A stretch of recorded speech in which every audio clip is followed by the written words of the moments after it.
ආයුබෝවන් වාසනාවන්ත සුබ සතියක් වේවා. ටරොට් විත් ගංගා YouTube channel එකත් එක්කයි ඔයා එකතු වෙන්නේ. සබාධමේ ආශිර්වාදයත් සමග අලුතින් ජීවිතය ආරම්භ කරන්නට බලාපොරොත්තු වෙන ඔබ වෙන්න පුළුවන් මේ channel එකට අලුතින්ම සම්බන්ධ වෙන ඔයාට මතක් කරනවා. channel එක subscribe කරන්න. කමෙන්ට් එකකින් like එකකින් වීඩියෝ එකට පුංචි උදව්වක් කරන්නත් අමතක කරන්න එපා. ඒ වගේම තැවෙන සිත් කොතෙකුත් ඇති සිදුවූ විපර්යාසයන් එක්ක කොහොමද කොතනින්ද පටන් ගන්න ජීවිතය හිතන්න එපා. අපි අලුතින් පටන් ගමු. තැවෙන සිත් සුවපත් කරන්නට ඔයාගේ හිත මිතුරන් අතරේ වීඩියෝ එක ෂෙයා කරන්න අමතක කරන්න එපා. පුංචි අස්වැසිල්ලක් මේ වීඩියෝ එක තුලින් එයාට ලැබෙන්න පුළුවන්.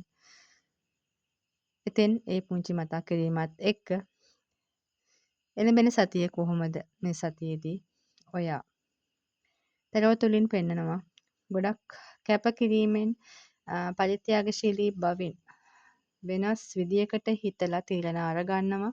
ඒ තීරණ සාර්ථකයි කියන වාසනාවන්ත සතියක්. ගැඹුරු අවබෝධයක් ජීවිතය ගැන ලැබෙනවා. ඒ වගේම ප්‍රශ්නය දිහා ගැඹුරු අවබෝධයකින් බලන්න පුළුවන් හැකියාව ලැබෙනවා. ගැඹුරු මනසක් ලැබෙනවා. ගොඩක් අවස්ථාවලදී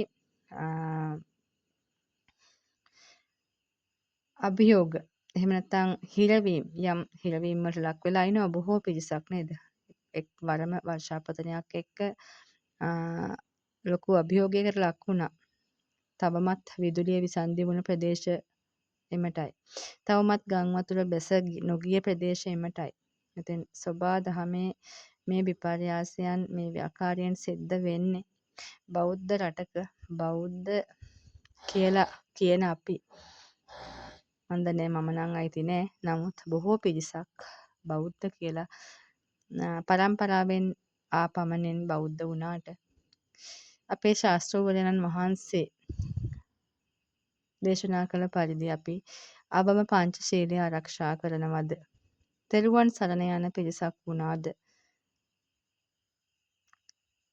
දවසකට මිනිත්තු 1440ක් පවතින දී වැඩ කටයුතු කරගන්න තමන්ගේ ආත්මය තමන්ගේ ආධ්‍යාත්මය සුවපත් කරගන්නට එක පුංචි මිනිත්තු 5ක් මිනිත්තු 10ක් මුළු ලෝක සත්වයාටම මෙත් වඩන්න පාවිච්චි කළාද? වෙන් කරගත්තද?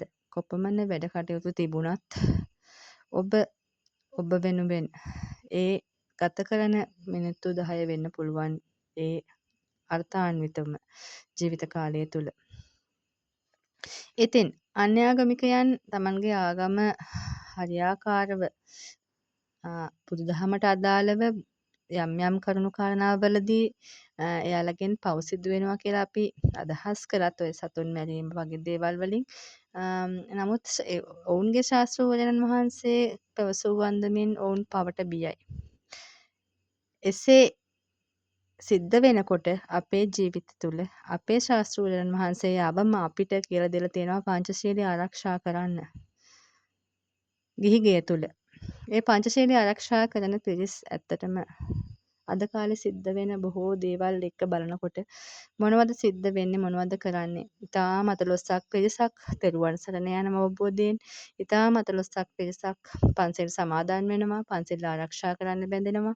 ඒ වගේම මෛත්‍රී භාවනාවේ නිරත වෙන මේ ලෝකයට පෘථිවි දේවතාවෙක් වෙලා ආලෝක කිරණෙන් ආශිර්වාද එකතු කරන දෙවියන්ගේ ලයිට් එකෙන් දෙවියන්ගේ කිරණෙන් ආශිර්වාද එකතු කරන ඉතාම අතලොස්සක් පිරිසක් තමයි මේ මිහිපිට ඉන්නේ. ඉතින් එහෙම පිරිසක් නිසාම දෙවියන්ගේ පින් කුසල් වර්ධනය කරගෙන ආශිර්වාදය නැවත පෙරලා මේ පෘථිවියට ලබා දෙන්නට එක්වන්නේ ඉතාම සුළු පිරිසකින් ලැබෙන පුංචි පිනක් විතරයි. ඉතින් මේ කාරණාව මට කියන්න මතක් වුණේ මෙවැනි ස්වභාවික විපත් වලට ගොදුරු වෙන්නෙත් මිනිසා විසින්ම මේ සිදු කරන අපි විසින්ම සිදු කරගන්න නොහිතන තැන්වල සිදු කරගන්න දේවල් එක මේ ආශිර්වාදයන් එකතු නොවන තැන. කියලා වෙන්න පුළුවන්. මට හිතෙනවා ඒ දේ.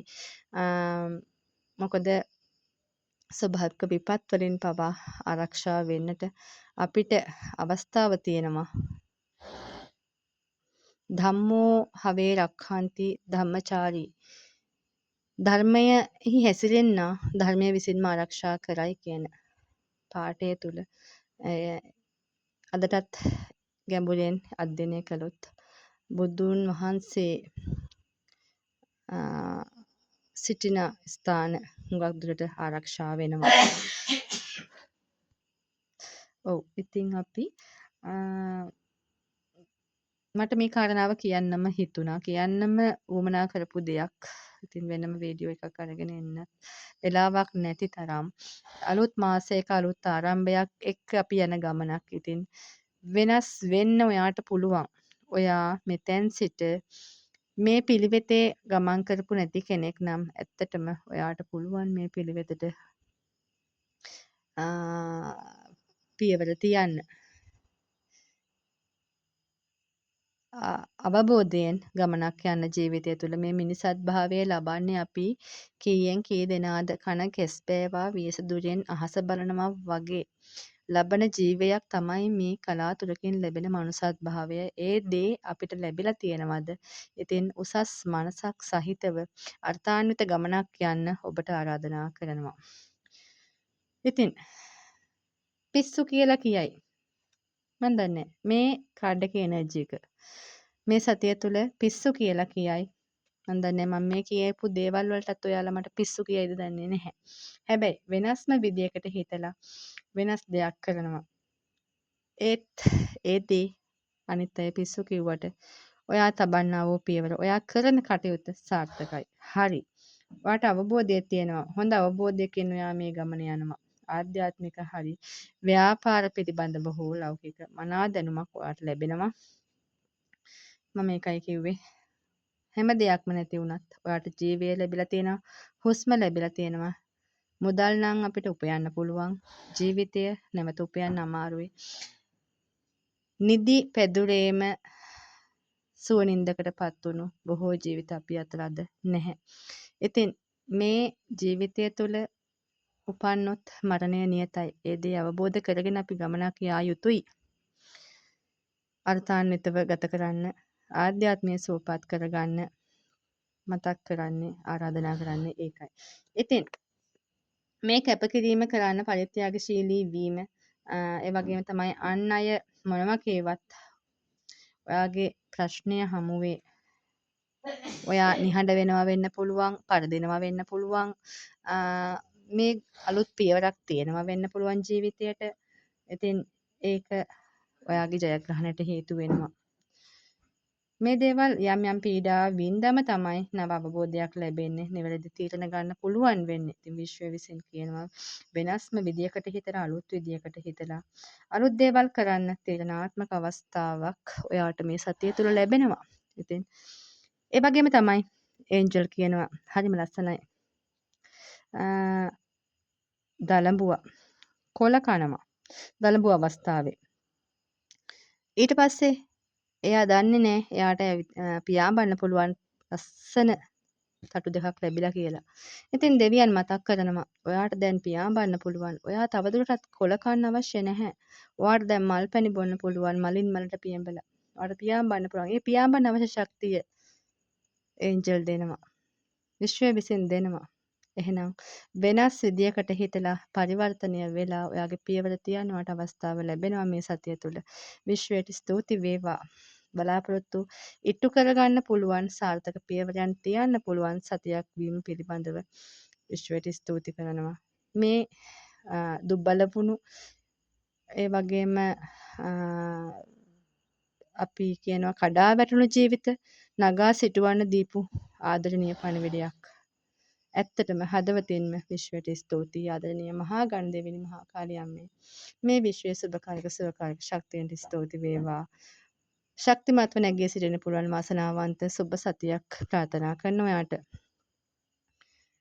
පර්සනල් රීඩින් හරහා අමතන්න පුළුවන්, කෙටි පණිවිඩ යොමු කරන්න පුළුවන් ඔයාට ඔයාගේ ඉදිරියේ පරීක්ෂා කරගන්න දැවෙන ඕනෑම ගැටලුවක් වෙනුවෙන් විශ්වයේ මඟ පෙන්වීම ඔයාටම වෙන්නුණු කියවීම ලබා ගන්න පුළුවන් ගෞරවාන්විත සේවාවකින් 071 10 82 337 WhatsApp දුරකථන අංකය ඔස්සේ කෙටි පණිවිඩයක් යොමු කරන්න ආරාධනා. සුබ සතියක් වේවා ඔයාට.